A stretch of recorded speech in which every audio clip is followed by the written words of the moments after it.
Welcome to For Yore, the show where we bring you interesting people and compelling stories. We hope you enjoy this episode. Please subscribe to our YouTube channel and share with your friends. Welcome to For Yore. I'm your host, John Adamick, and it's my pleasure today to introduce my friend, Alisha Locklear Monroe. Alisha is a proud member of the Lumbee tribe of North Carolina and was born and raised in Robeson County. She currently teaches visual art at Purnell Sweat High School in her native town of Pembroke. She has taught for over 10 years in the public school system. She also served for 10 years as museum educator at the Museum of the Southeast American Indian on the campus of UNC Pembroke. Her arts career began as an assistant gallery director at the Guilford Native American Art Gallery in Greensboro, North Carolina. Alisha received a Bachelor of Arts degree in art and a master's degree in art education from the University of North Carolina at Pembroke.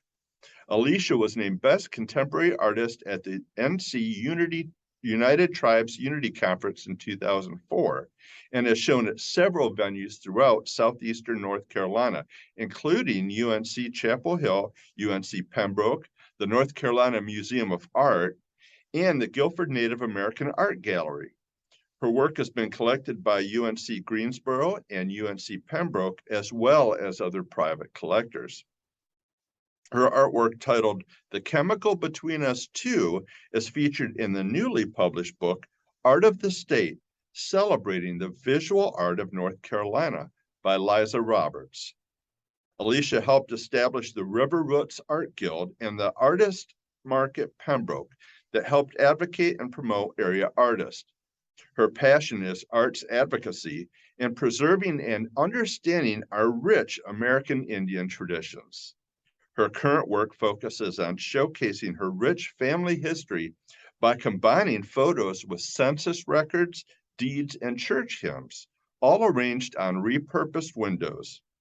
She is the proud wife of David Monroe and mother to 8-year-old Miles Forrest Monroe, as well as their 2-year-old puppies, Dutch Shepherd and Bella Marie. I'm pleased to welcome Alisha. Alisha, thanks for joining us today. Thank you so much for having me. I'm excited to be here. Well, it's really a joy for me. And before we get into some of the details regarding your work, your career, your calling, and how all of that mixes with your life, I wanted to just share a couple of things briefly. There have been 2 occasions in the last few years where you and your work have really surprised me in ways that I certainly didn't expect, but in ways that have resonated with me and I've carried forward. You were kind enough, I think we met initially at the museum at UNC Pembroke several years back, and you gave me a nice tour, and some of your art was there, which I really enjoyed. I have photographs of that. Aw. Oh yeah, that was great. And then a few years ago, I was driving in the mountains of North Carolina, and it's very hard to get a radio station in the mountains of North Carolina.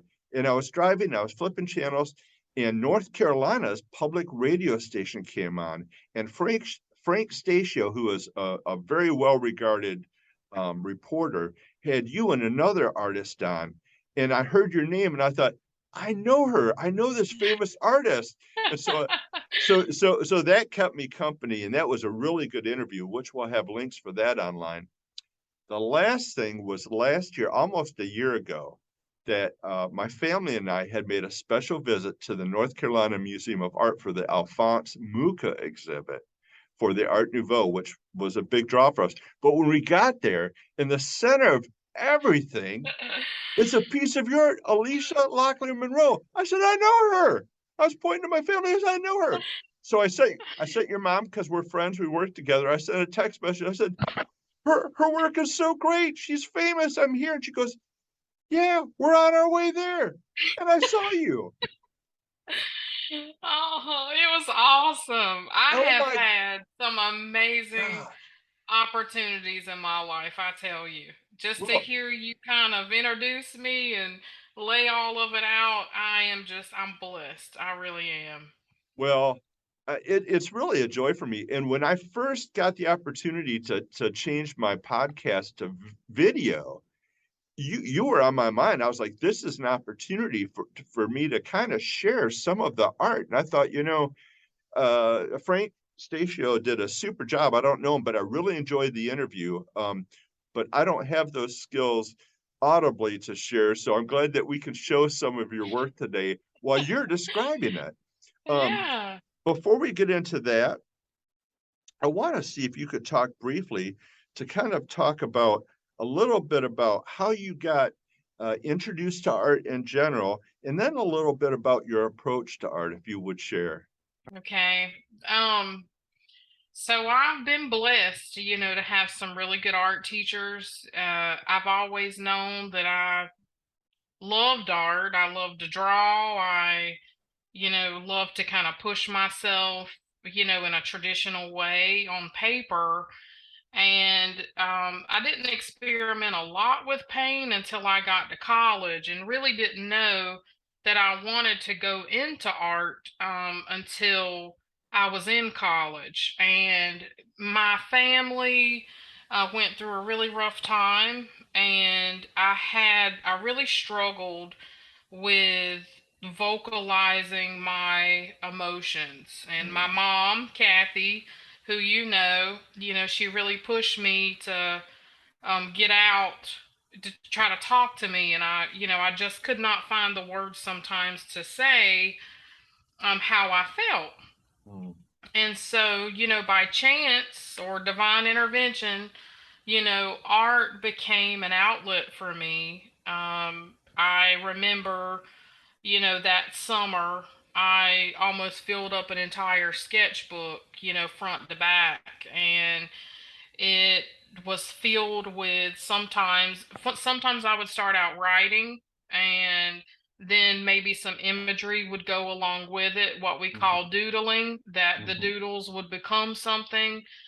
And sometimes it would start out with shapes, and the shapes would then become figures that would then lead to me jotting down ideas. And I took an intro to drawing class, and just really excelled. It was like I found my people, and I made a home in the art department at UNC Pembroke. And you know so it so I was able to use that, to help me in my life. And one other big thing that kind of happened was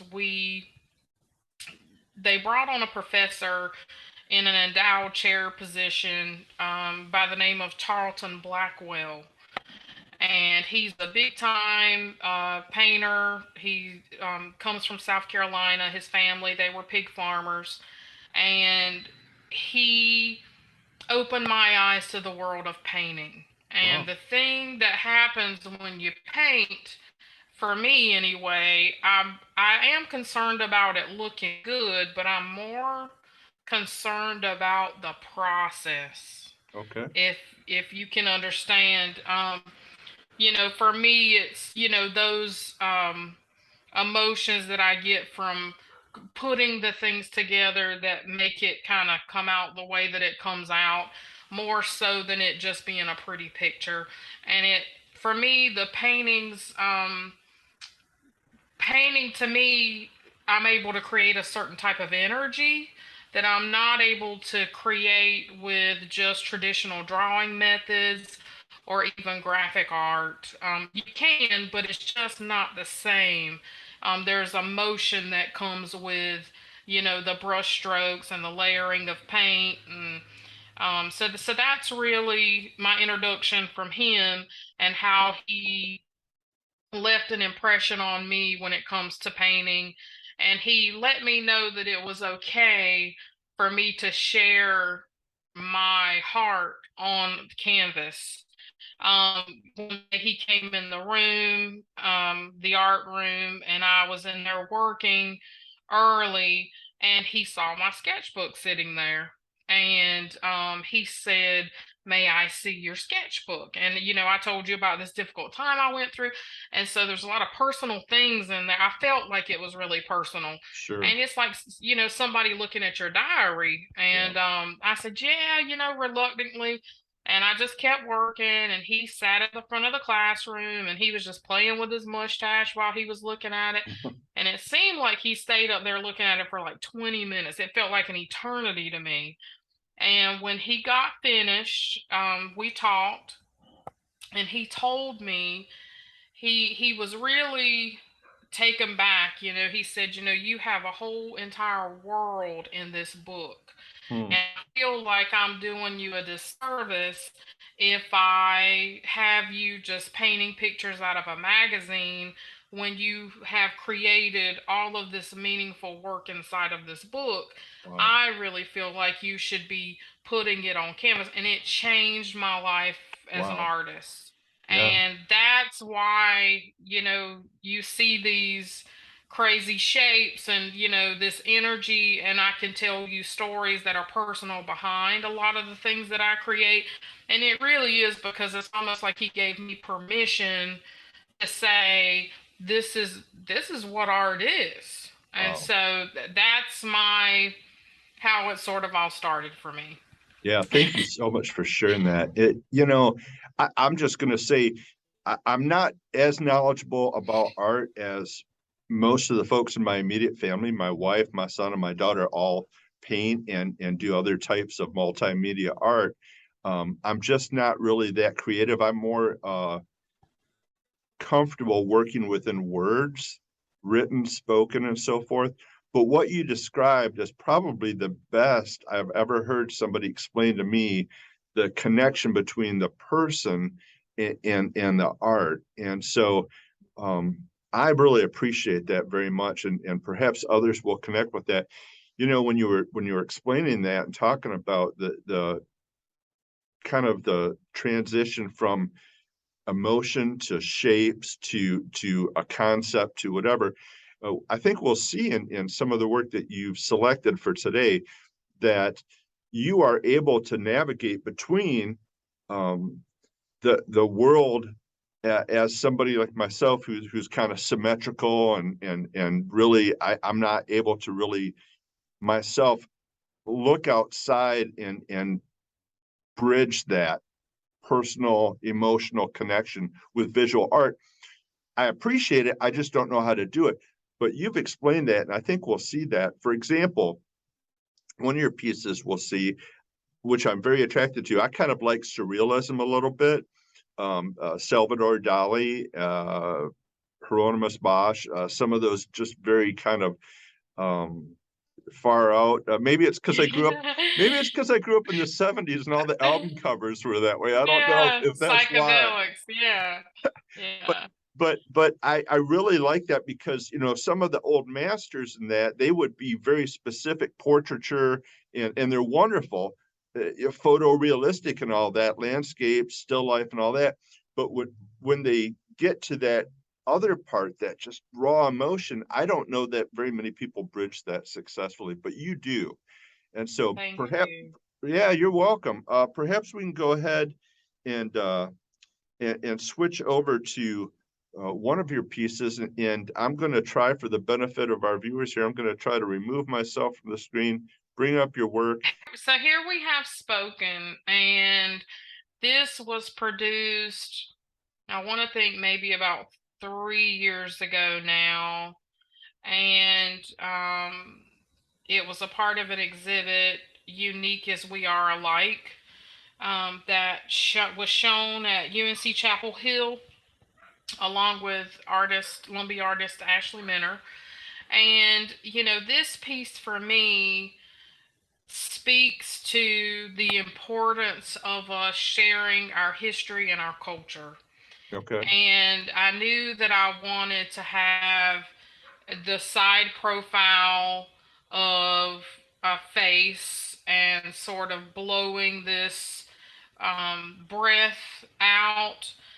And I wanted a very busy background. And you can't see it as well here, but if you um, look at the actual painting, what I did was I chose to represent sassafras, Okay. and sassafras is an indigenous herb that is grown here, and it is the oldest documented herb that was used by our ancestors. Wow. And it is still used today.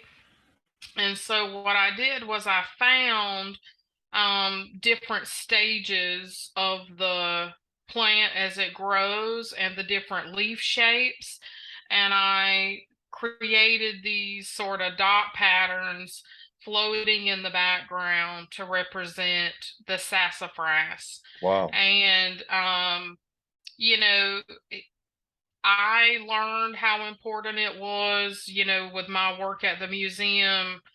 Um, a college degree could never have taught me everything that I learned in working at that museum for the past 10 years. How important it is for us to share our culture with Sure. our children and with people who don't know any better. Right. That we are the vessels, and if we want people to know the correct information, we have to share it from ourselves from within.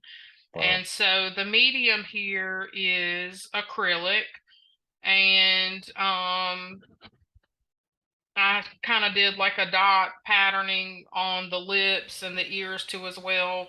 A little nod to beadwork. And this is just, for Sure. me, having fun and playing with colors. I think a lot of people, anybody who sees my work would say that it's definitely colorful. Yes, Um, so definitely.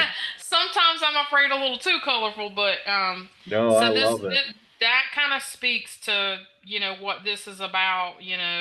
Just going back to the very title of it, spoken, is that it's just so important for us to share to share our history and our culture.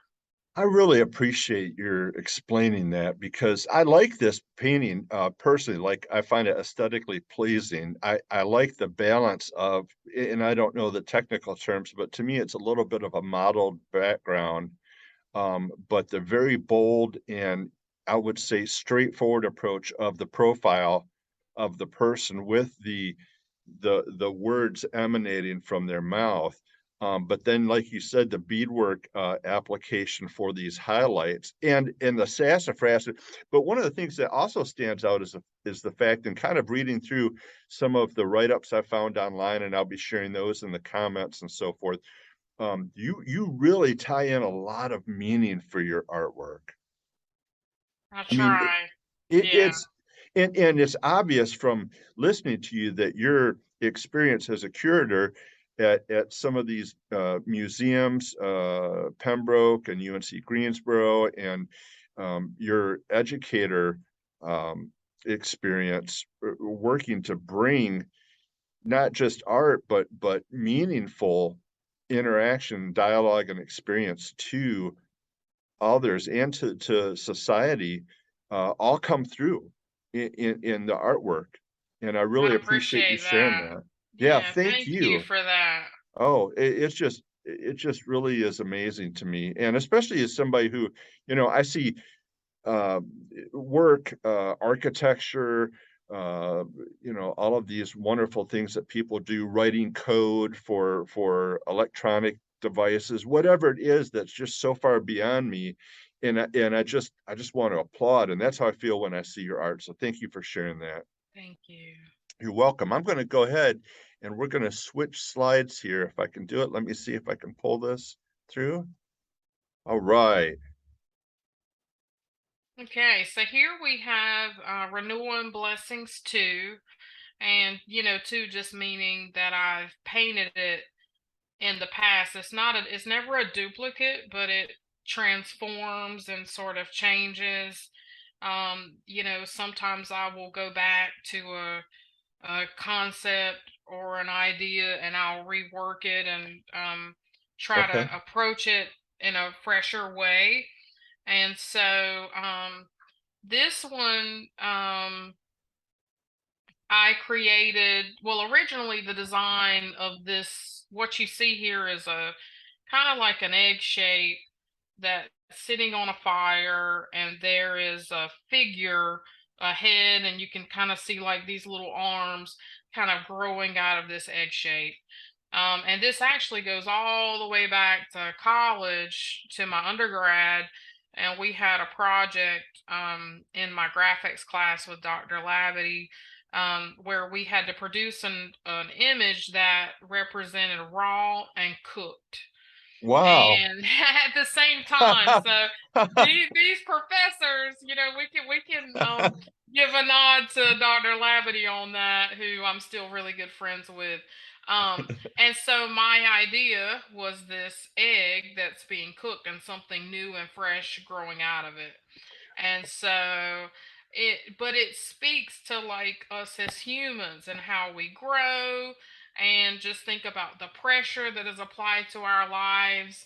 You've got this figure that's sitting on this fire, but the hard times and the obstacles that we go through allow us to grow and be better, right? So this Yes. really could be used in so many different aspects. And um, the weekend that I finished this, I had just finished participating in elder ceremony. And here in our tribe, we have what's in the Lumbee tribe, we have what's called an elder circle, and they gather at our culture center, right outside of Pembroke, at the change of every season.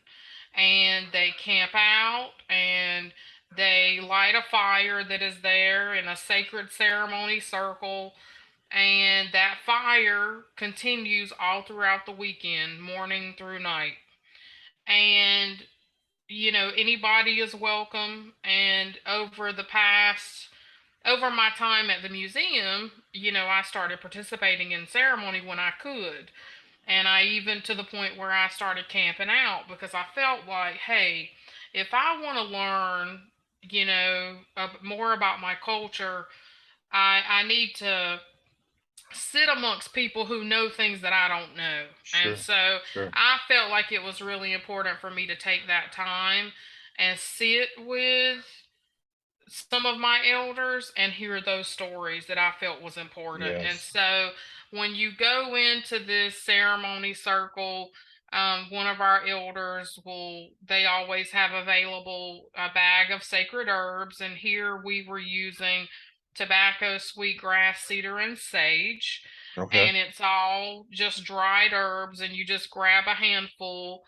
And that weekend, well, you grab a handful, and then when you go inside the ceremony circle, you pray and you sprinkle some of those herbs on the fire.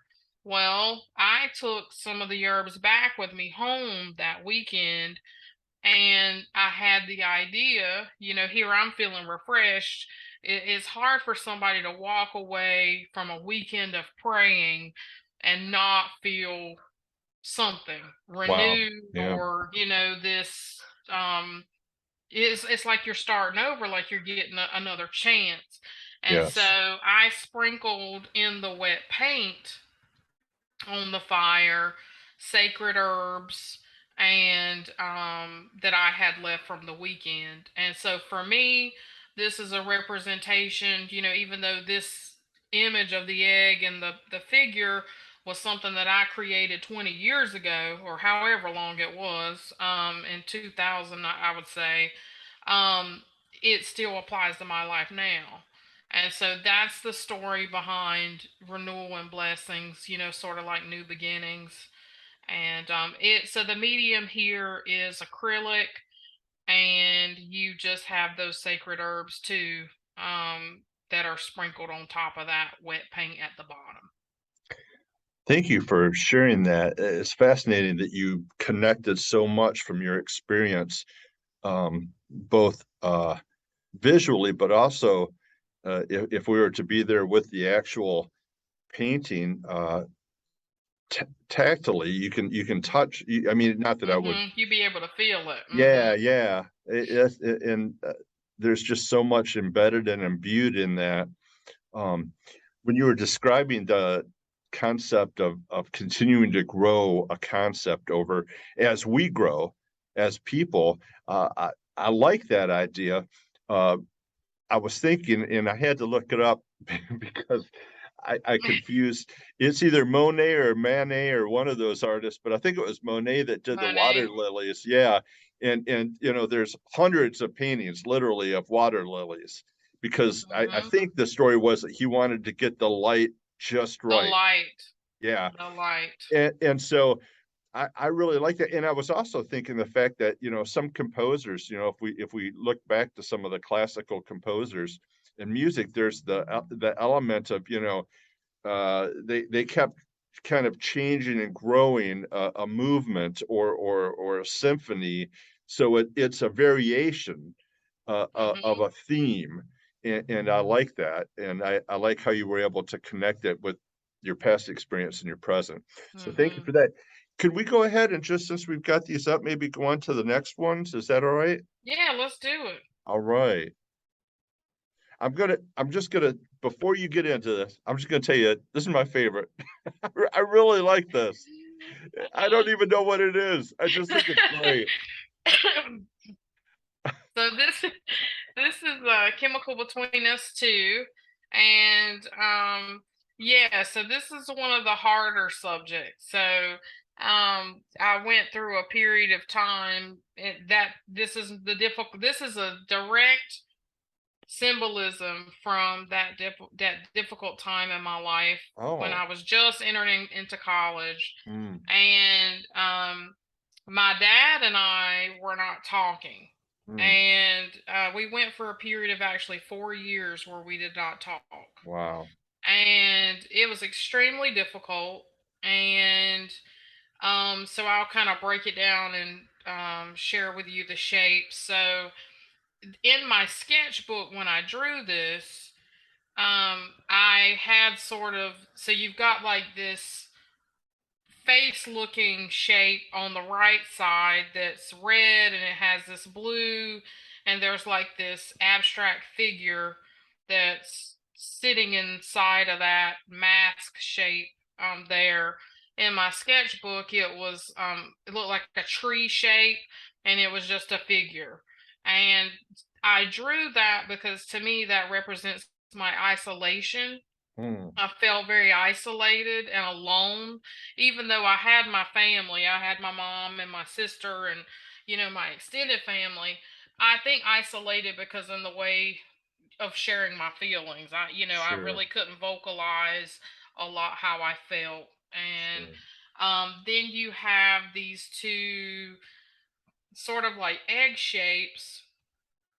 You've got the round egg and a little egg, and that sort of represents the two of us. And there's this line that's there, and in the original, across that curved line that connects the two egg shapes, I had a big huge red X Oh, wow. Okay, over it. That was the cutting okay, off of, so sometimes I can be really literal. okay. And then there was this so you have this green shape on the left that kind of has this kind of horn shape, and in the original there was this spewing of colors over the figure, so it was shooting out of the bottom of the green shape over the figure where this tree like shape is on the right. Okay. And it was very fiery, a lot of these same colors, the reds and the oranges, but the green shape to me represents my emotion. And Mm, it sort of is just like a vessel that of me spewing this out, just trying, I want to scream, so it's just a very difficult time. mhm. um and so when I repainted this, repainted it for my master's degree, Okay, for my studio thesis show, and that was the whole project of my thesis, was going back into, because my work is very personal, was sure. going back to my old work and reinterpreting it in a new and fresh way. Okay, And so when I repainted this, I wanted to take out that big red X because obviously our relationship was better. okay. I wanted to take out that spewing of the colors So it looks more peaceful now than it did Yes. originally. And I still went with this very dotted patterning, which Right. I've kind of fell in love with. Yeah. And I made the tree look more like a face. Okay. I gave him a little more expression there. So Okay. that's the story behind the chemical between us, too. Wow. Alicia, I was conflicted because when I first saw this, the colors just jumped at me, and the contrast between the orange and the green, and the lines, and the kind of the plain clear backgrounds, but then these different dimensions of shapes that kind of resonate through this. Really, I didn't understand what was going on, but it really just it connected with me, and I was enthralled with it. I was like, this is fantastic. But now I feel like, there's so much, as you just shared. I won't say I have guilt, but I mean, I kind of, I don't know. I don't know how to react, and maybe that's what art That's does sometimes. okay. That's okay. And this the thing about art, which is the beauty of art, is that the beauty, whoever is the viewer, you are in control. Hmm. Once I've put it on canvas, it is no longer mine. I Wow. put it up there on canvas and it is yours to interpret. Wow. So that's the beauty of art. I could have my mom look at my stuff and she sees a whole new world. Okay. So that's the way it's supposed to be. Yeah, and but that hopefully, people hearing this, that will help open their eyes to artwork and what they see in museums and galleries, that sometimes you don't always know the story behind what That's you're right. looking at, and it becomes yours because Yes. we kind of use, what is that called? I'm trying to figure out the right word to say. We kind of project, Sure. our own interpretations and our own experiences on what we're looking at. Sure. Well, thank you for that. You're welcome. It's amazing. So I got so excited about your art and your story that I didn't allow probably enough time to get into it as much as I want. I'm going to have some extra links. I think we're going to have about 3.5 minutes to cover Hmm. the next piece, which is wonderful. It is so.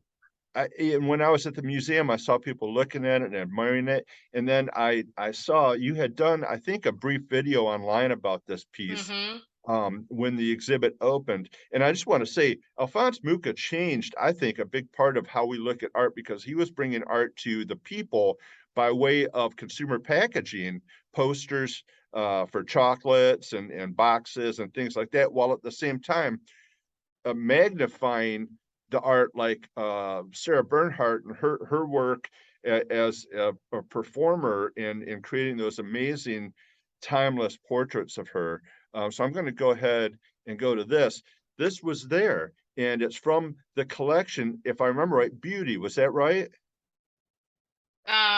You're saying from The Mucha exhibit? yeah. So well, what they did was the Museum of Art. They reached out to three North Carolina artists, and they asked them to, what does beauty mean to them? Right. Because Muka's work was mostly centered around beauty a lot Okay. of the time with his advertising work that he did, and it was a huge honor to be selected, and I'm still so grateful, and for whatever reason they reached out to me and as a native artist, and so it was up to us to kind of figure out what we wanted to represent. And then once we completed the piece, they created prints and postcards and all this advertising. And it was an interpretive panel. They used an image of each one of our pieces as an interpretive wall for the public to be able to write about what beauty means to them. Yes. And so it was an opportunity for them to bring in some local North Carolina artist and reinterpret beauty in a contemporary way. So the medium, this is actually done on a heavyweight paper. I'm trying to think of what kind of paper it is, but it's definitely a very heavyweight paper. And I there's a young girl by the name of Terry Kinsley Locklear who had worked with us at the museum before, and she does photography, and she did this series with some girls down by the river, native girls, and they were all dancing around in these white dresses. And there was an image of a girl named Summer Jacobs, who's Waccamaw Siouan, and I knew her as well. There's an image of her dancing around, and I thought, man, she is just so pretty and natural, and she just looks so happy. And as soon as they said, "What does beauty mean to you?" and I saw Muka's work and went through and started thinking about it, I said, I have to do her picture. And so I Yeah. got permission to do that, and from both of them. And so she is painted in acrylic, um and like her necklace, she had on a beaded necklace, and like some native jewelry, and I did that with color and pencil.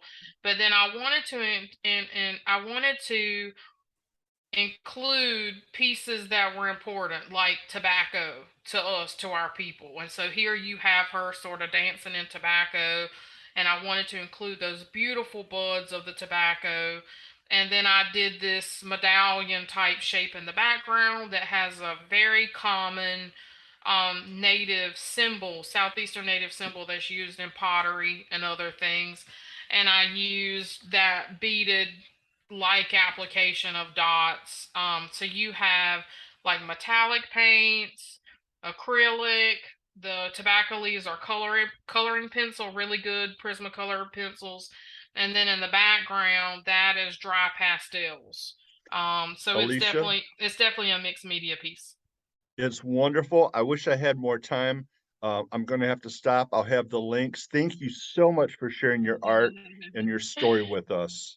Thank you so much for having me. Interesting people, compelling stories.